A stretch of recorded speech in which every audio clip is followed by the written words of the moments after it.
दोस्तों बहुत बहुत स्वागत करता हूं आप सभी का। देरी आए दुरुस्त आए, आखिरकार चुनाव आयोग को जनता के सामने झुकना पड़ा। चुनाव आयोग जो लगातार अपने आप को पाक साफ बता रहा था, निष्पक्ष बता रहा था, कह रहा था कि जो हम कहते हैं वही सही है, लेकिन अब उसने विपक्ष के सामने, जनता के सामने घुटने टेक दिए हैं। दोस्तों ये लेटर अभी अभी चुनाव आयोग की तरफ से आया है। इस लेटर को आप देखिए, ये लेटर आप देखिए, ये इंग्लिश में आया हुआ है।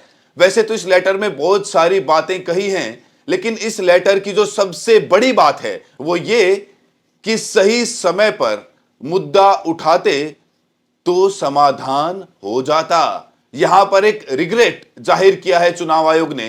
कहा जा रहा है कि चुनाव आयोग को पछतावा हो रहा है, उसे पश्चाताप हो रहा है अपनी तमाम गलतियों पर, क्योंकि लगातार चुनाव आयोग एक से एक गलती कर रहा है। वोट चोरी के मुद्दे पर वो खामोश रहा, एसआईआर के मुद्दे पर लगातार विपक्ष ने आवाज बुलंद की, उस पर वो खामोश रहा, सुप्रीम कोर्ट ने उसे लताड़ लगाई, और सबसे बड़ा जो मुद्दा है ईवीएम का, साल 2009 से ईवीएम का मुद्दा लगातार उठाया जाता रहा है।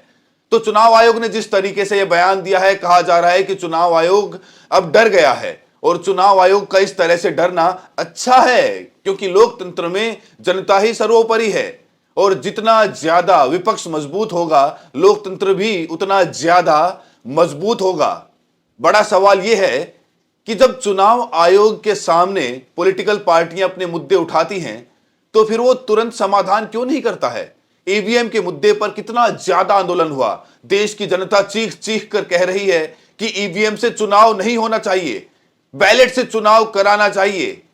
तो अब दो मुद्दे सामने आ चुके हैं चुनाव आयोग के। एक तो वोट चोरी का मुद्दा, सबसे बड़ी डिमांड क्या है कि जो एसआईआर चल रहा है वो रद्द किया जाए, और अगर रद्द नहीं किया जाए तो जो आधार कार्ड है उसे एक्सेप्ट किया जाए। दूसरी बड़ी डिमांड है कि जो वोट चोरी का मुद्दा है उसे रोका जाए, क्योंकि फर्जी तरीके से वोटर लिस्ट बनाई गई है सत्ताधारी पार्टियों को जिताने के लिए। कई लोगों ने अपना वोटर आईडी कई राज्यों में बना रखा है, जिससे कि सत्ताधारी पार्टियों को फायदा पहुंचे। और इस समय साफ तौर से यही कहा जा रहा है कि जो चुनाव आयोग है वो सत्ताधारी पार्टी के साथ पूरे तरीके से मिलकर काम कर रहा है। लेकिन अब जो ये लेटर आया है दोस्तों, उसने पूरी बीजेपी में भूचाल ला दिया है। ये जो बयान है चुनाव आयोग का, इसके बहुत सारे मायने निकाले जा रहे हैं। कहा जा रहा है कि अब एक एक करके चुनाव आयोग सारे मुद्दों का समाधान कर देगा, और इसको लेकर लोग तरह तरह के रिएक्शन दे रहे हैं। जिन लोगों ने ईवीएम का मुद्दा उठाया वो लोग भी सामने आ चुके हैं। जो वोट चोरी के मुद्दे पर इस समय आक्रामक है वो लोग भी कह रहे हैं कि हमने तो बहुत पहले उठाया था, आप सो रहे थे क्या, तुम्हारा काम क्या था, तुम जागे क्यों नहीं थे, तुम्हारा काम है निष्पक्ष तरीके से, पारदर्शी तरीके से चुनाव कराना, तब तुम कहां सो रहे थे। हम तो चीख चीख के ये मुद्दा लगातार उठा रहे हैं, संसद से सड़क, सड़क से सुप्रीम कोर्ट तक ये मुद्दा उठाया जा रहा है। लेकिन अब चुनाव आयोग जागा है, तो क्या माना जाए कि चुनाव आयोग अब ईवीएम को हटाएगा, बैलेट से चुनाव कराएगा? क्योंकि जनता की सबसे बड़ी डिमांड यही है कि बैलेट से चुनाव कराया जाए। इसके पीछे सबसे बड़ी वजह यही है कि पूरी दुनिया में मशीन को, ईवीएम मशीन को बैन कर दिया गया है। और अभी हाल ही में दोस्तों आपने देखा होगा, हरियाणा के पानीपत से एक वाकया सामने आया था। 2022 में चुनाव हुआ था, और उसमें कैसे धांधली करके दूसरे को जिता दिया गया था। जब ईवीएम मंगवाए सुप्रीम कोर्ट ने तो पता चला कि जो हारा हुआ है वो जीत गया। तो एक सबूत आपको मैं बता रहा हूं, एक सबूत बता रहा हूं, ऐसे ना जाने कितने सबूत पड़े हुए हैं। क्या चुनाव आयोग इन तमाम सबूतों को मद्देनजर रखते हुए बैलेट की बहाली करेगा?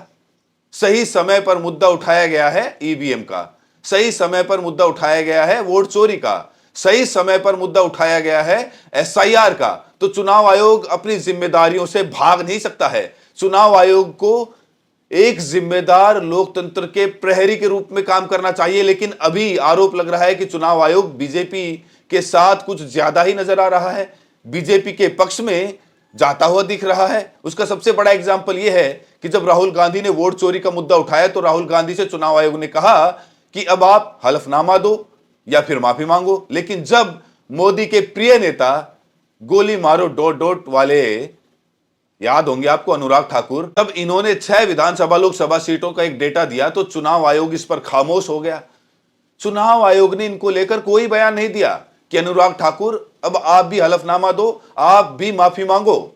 लेकिन जब विपक्ष के लोग ऐसी बातें करते हैं, जब विपक्ष कुछ डिमांड करता है तो चुनाव आयोग उस पर खामोश हो जाता है। लेकिन इस लेटर के बाद ऐसा लग रहा है कि चुनाव आयोग जो अपना रवैया है वो छोड़ने जा रहा है। अब चुनाव आयोग ने अपनी गलती माननी शुरू कर दी है। अब चुनाव आयोग को पछतावा हो रहा है कि जो कुछ गलतियां हुई अब नहीं होंगी।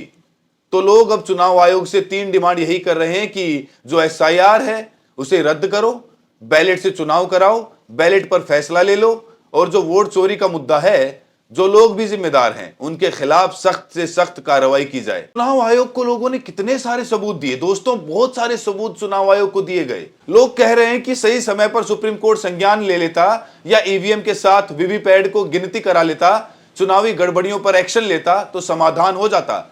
ईवीएम का मुद्दा, बैलेट का मुद्दा अलग है दोस्तों, उसमें एक बीच का रास्ता भी निकाला गया था। आपको याद हो तो कहा गया था कि वीवीपैट की पर्चियों की काउंटिंग कर दीजिए। जब भी आप मशीन पर बटन दबाते हैं तो वीवीपैट से एक पर्ची निकलती है और वही पर्ची बताती है कि आपने किसे वोट डाला, लेकिन अभी तक मतदाताओं के हाथ में वो पर्ची भी नहीं पहुंची। चौथी डिमांड कम से कम आयोग यही पूरी कर दे कि 100% वीवीपैट की पर्चियों की काउंटिंग तो करा दे, मतदाताओं को साधना तो शुरू कर दे। ये सब लोकतंत्र को मजबूत करने के तरीके हैं। अगर चुनाव आयोग चाहे तो ऐसा कर सकता है। इस बीच कन्हैया कुमार का एक बयान तेजी से वायरल है। उनका एक बयान आया है, इन्होंने कहा कि अब चुनाव आयोग को भी चुनाव कराने का काम छोड़कर सीधे चुनाव लड़ना चाहिए। इसमें कन्हैया कुमार चुनाव आयोग पर बहुत ज्यादा भड़के हुए हैं। जहां चुनाव आयोग के इस बयान के बाद कई लोग ये मान रहे हैं कि अब चुनाव आयोग अपनी गलती स्वीकार कर रहा है, आने वाले दिनों में बहुत सारा अमूलचूक परिवर्तन करेगा, तो वहीं कन्हैया कुमार बहुत ज्यादा भड़के हुए हैं।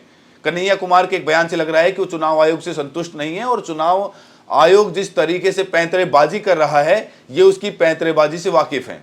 वहीं नेहा सिंह राठौर जो कि लगातार ईवीएम का मुद्दा उठा रही हैं, लगातार कह रही हैं कि बैलेट से चुनाव होना चाहिए। अपने एक्स पर नेहा सिंह राठौर ने कई सारे पोस्ट इसको लेकर किए। उन्होंने ईवीएम को लेकर एक गाना भी गाया था, हमने आपको पिछले वीडियो में उनका गाना सुनाया भी था। अब उन्होंने सही समय पर मुद्दा उठाते तो समाधान हो जाता। इसको लेकर तंज कसा है, लिखा है कि पहले समाधान फिर मतदान। इस लाइन में बहुत सारी चीजें छुपी हुई हैं। जो बैलेट है, अगर बैलेट की बहाली होगी, मुद्दा उठाने पर अभी देश संकट में है और ये सही समय नहीं है कि बकवास करके जरूरी मुद्दों को दबा दिया जाता है। और अब चुनाव आयोग सही समय पर मुद्दा उठाने की बात कह के पल्ला झाड़ना चाहता है, ये नहीं चलेगा। पहले समस्या का निवारण और देश की शंकाएं मिटाइए। देश को अभी भी मशीन पर शक है और शक तो यकीन में बदल ही चुका है। हरियाणा के पानीपत के लाखू पंचायत में जो सरपंच के चुनाव हुआ था, 51 वोट से हारा हुआ प्रत्याशी जीत गया था जब दोबारा सुप्रीम कोर्ट में काउंटिंग कराई गई। इसीलिए लोगों का जो शक है यकीन में बदल रहा है। तो चुनाव आयोग जो कह रहा है कि सही समय पर मुद्दा उठाते, पहले चुनाव आयोग जाकर हिस्ट्री चेक करे, गूगल में जाकर चेक करे, यूट्यूब वीडियोस देखे कि किस तरीके से लोगों ने प्रदर्शन किया है, किस तरीके से लोगों ने लोकसभा से राज्यसभा तक ये मुद्दा उठाया कि भाई ईवीएम में दिक्कत है, गड़बड़ी है, इसे हटा दो, बैलेट से चुनाव कराओ। लेकिन चुनाव आयोग अब जागा, तो अब जागा है तो इसका समाधान करेगा। दोस्तों, आपको लगता है क्या चुनाव आयोग जो है वो बैलेट की बहाली कर देगा? क्या उसे गलती का पछतावा होगा? जैसा कि लोग कह रहे हैं कि चुनाव आयोग अपनी गलती मान चुका है, वो पछतावा कर रहा है, अब विपक्ष जो भी कहेगा उसको मानेगा। आपको कितना यकीन है चुनाव आयोग पर?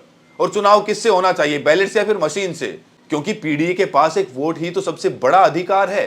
एक वोट की वजह से ही तो बड़े बड़े नेता हजारों का सूट पहनकर लाखों की गाड़ी में उनकी जो कॉलोनियां बनी होती हैं उनमें आते हैं वोट के दौरान, चुनाव के दौरान, और बड़े बड़े वादे करते हैं।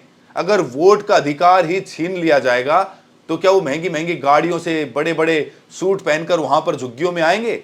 दलित से, पिछड़े से, आदिवासियों से मिलने के लिए आएंगे? ये बहुत बड़ा सवाल है दोस्तों। और ये सबसे बड़ा, लोकतंत्र में कहा जा रहा है कि सबसे बड़ा हमला कोई हो सकता है तो वोट करने का अधिकार छीनना।